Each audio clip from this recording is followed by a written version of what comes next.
Maayong good day na pod no. Maayong good day na pod sa tanan diha ng mga bisdak diha ng mga trader. Maayong good day ug di pa unta na ko ni share no. But then si Boss Raleigh no ato ang subscriber sa YouTube no. Ning request siya nga kung pwede ba daw magbuhat ta og about Fibonacci retracement o Fibonacci extension.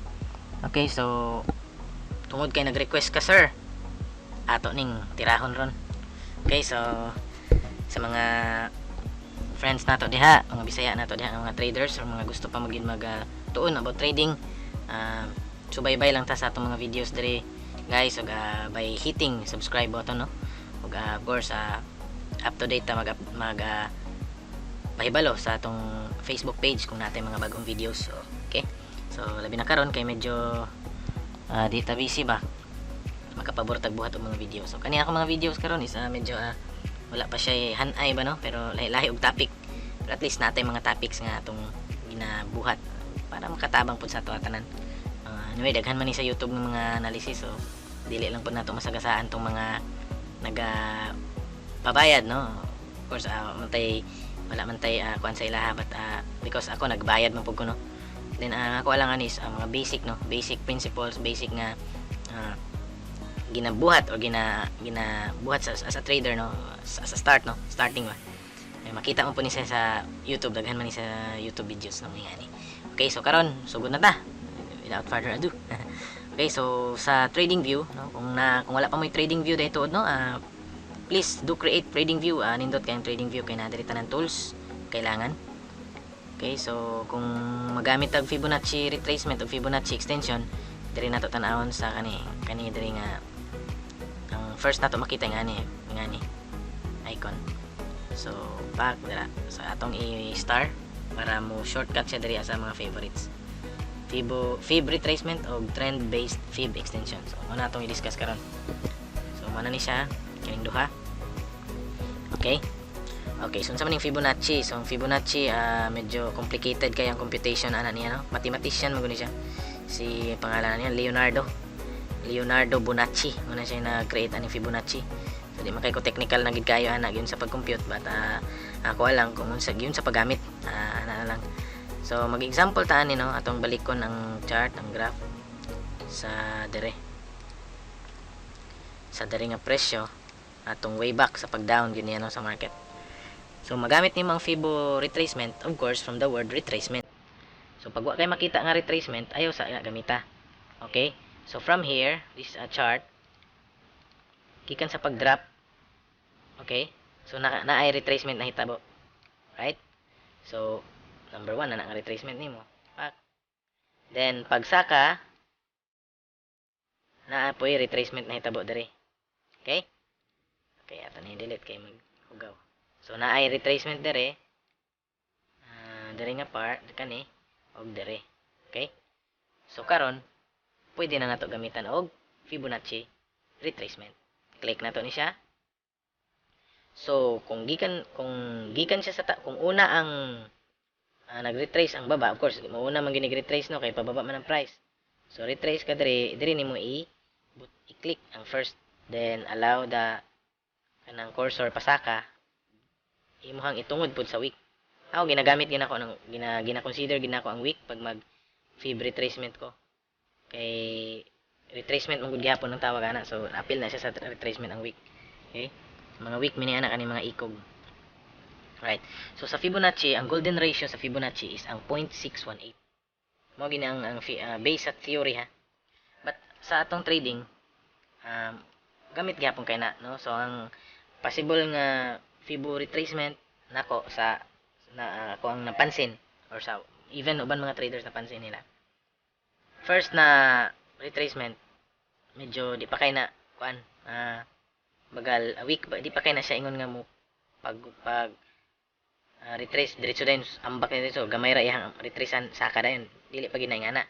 First retracement ana ihit pa ginaang golden ratio. So mag-allowance lang ta up to 0.768. So pwede ka mag target entry ana diri og palong. Sige, magbutang ta og atong risk and reward ratio. So diri ko ako pwede ra ko okay na ko diri. Okay na ko diri nga price kaning sa 0.618. na kung ang akong stop loss below lang sa 0.786 gamay. Sana 4 hours ta ha. 4 hours atong time frame. So medyo swing ni siya. Then karon naa na tay target sa atong entry. Ang pangutana asa ta mo exit. So diha na nato magamit ang Fibo extension. Okay? So kang boss relay diha no, diri boss mo ni ako ang pagsabot boss. I don't know sa uban na approach pod ani. About sa fib extension. So nga ni akong pagkuan sa ang fib extension mura ra ka ang nalang siya isa ka kanang gumagana pa siya isa ka marani ang fib di ba isa raman ka linyahan ang fibo no. Fib retracement ang fib extension nga ni. Gikan sa pinakababa then murag fibo pak then dito nimo i-point sa katong imuhang target or sa imong entry. Yan. So kung na-entry ka dire or below, mas nindot kung mas lower no kay para napog allowance sa imong target nga profit price. Alright. So kung yan na to ang analysis, so ang ato ang target ani dire na ta mo target sa 0.786. Yan. So once ingani siya trend naman gud, so uptrend man gud natay impulsive wave nga na impulse or meaning ana kusog nga pressure sa buying. Okay? So expected jud ka mas mulabaw gina siya sa golden ratio nga 0.618. Naagi na diri sa 0.786 or kaning 0.88 no sa default nato nga Fibo kaning Fibo nga tool walay 0.88 no or kaning 1.88. Ako lang gidungag mo ni siya ako ang ano mo niya ako ang setting sa Fibo. Okay? So i-compare lang na diha sa inyo pod. So ang uban ginatanggalan og linya ako ginabutang nako para mas klaro. Sa gid siya mo abot. Okay? So mo target na pud ko diri mo ni akong take profit diri ayan naman dai kani. So mo ni akong take profit. Diri lang ko sa 0.786 good na ko diha. Entry ko dira. So atong i-play ha. So ato i-play. Yun. Yan. Yun. Ayun, entry. Entry price ha. Hit atong entry price. Waiting to hit the take profit. Yun. Bingo. So, take profit. So, nga na lang ang concept sa atong Fibo retracement o fib extension. No, sugat-sugaton nimo take risk lang. May kay just kanang imong emotion o ang imong psychological atong i-control. Control lang na og man malos at least gamay lang taog ratio risk and reward ratio no. Kung malos ka gamay lang pero maka-gain pug ka perting taasa. Alright? So nga na lang ang concept sa Fibo o fib extension. Okay? That's all. Og anta nasabtan na nakuha. Og kung wala, og kung naay mga pangutana, naay mga gigalibgan sa itong mga terms, pwede ta mo comment. Pwede ta mo PM. Okay lang, nasa page, no? Wala pa mo ka-like sa itong page sa Facebook, i-like lang. Nadiya sa description. That's all guys, no? Salamat kayo sa time nga pagpaminaw sa pagtanaw niini. Please support sa itong mga local traders. Di lang ta mag-away-away ha. Suportahan na lang ta. Daghang salamat sa inyo ha. God bless.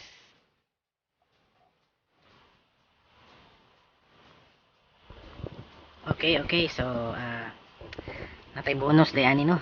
Murag dali ra kay nako to na explain tong Fibo o Fibo extension. So, akong bonus karon is ang actual nato nga trade karon using that strategy Fibo ug ang fib extension. Okay, so base ato ang base akong analysis kay na break naman ang rising wedge. Okay, paspasan na nato ni para medyo yan. So katong mga nagpadayon og tan-aw sa video, okay, maning bonus. Bonus ni, of course ako lang po ning analysis no. So possibility ana gikan sa pinaka first gid nga pag buo sa singa na po daw ang yahang mabuo nga yahang possible nga drapan. Okay, so ato nang i-double check sa Fibo retracement o Fibo extension. Okay, so sama sa kong gingon na pinakaubos nga nag retrace, then point ka sa taas pod. Okay, okay, so asa man siya ni bounce. Okay, klaro atong easy painat. Yan, asa man siya ni bounce dere, pero na break niya ang 0.786. Once ma-break ang 0.786, okay, although wala gid siya ingon nga total na, pero na-touch niya so it's possible nga mo drop na siya dere kani nga dere nga area, possible because weak, meaning ana ni weak ang support pero naman pud tagoy support dere nga area pod.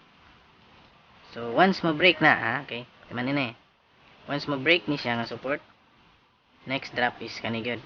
So tagak gyapon siya sa 1.618 nato nga fib retracement. So nagyapon ni siya, consider gyapon ni siya guys. Okay, kay meaning ana namang goy breakout na hitabo. So naing weak ang ato ang support. Okay, ni weak ang atong support tungod sa breakout diri sa rising wedge. Okay, and this is 4 hours So kung karon ning saka manggaling na siya, bantayanan lang pud kay na kaya kung ato ang sukdon pud ang iyang pagsaka using this fib retracement pod. So possible balikan niya lang gyapon tong 7.4 or 7.3 no, bago mo baba na pod, possible kung dili siya i-reject diri sa 0.382 or sa 0.5. So possible ana nga presyo nga adtuan kani nga region bago siya mababa na kani nga region, entry kag pa short ya between sa 0.5 or kung medyo alanganin ka diri na lang ka sa resistance jud 0.71 sa 0.72 ana diri in between ani 0.5 mismo nga no, 0.72 na 0.786 pero kung kay na 0.786 maga strong na kay na nga weak na kay na nga ano nga seller karon kusog man ko ng seller's pressure good nga selling. Okay, tungod pod sa tong kanami so bantayanan gyapon na. So possible diha taman ang kaning pagsaka niya, then drop ni dire or dire balik siya dire, then dire. So muna ko ang bonus. So again kini siya kuan lang gyapon ni probability, not a financial advice. So trade at your own risk. Of course nang gamitan gyud nato risk and reward ratio no? Risk management para makabawi pa ta, makabalos pa ta. So use Bybit I suggest, and or Binance. Not recommended na ang BitMEX kay labi na sa ilahang stop loss. Lisod matrigger ang ilang stop loss no? So kung katong mga nakasabay atong sa pag-drop atong March 12, bisan pag naka-stop loss ato, liquidate yun ka because di naman naman baliki ang presyo sabay na sa BitMEX mong good, need pa na balikan ang presyo bago matrigger ang stop loss. So, sa Bybit or sa Binance, once ang presyo mahit na ana nga presyo, ma-stop gid siya, makat na siya. So di ka mabala ka. Okay, that's all. So thank you once again. Hit subscribe, please. Support sa atong channel kay para ganado kay ta mabuhat og more videos. So that's it. God bless.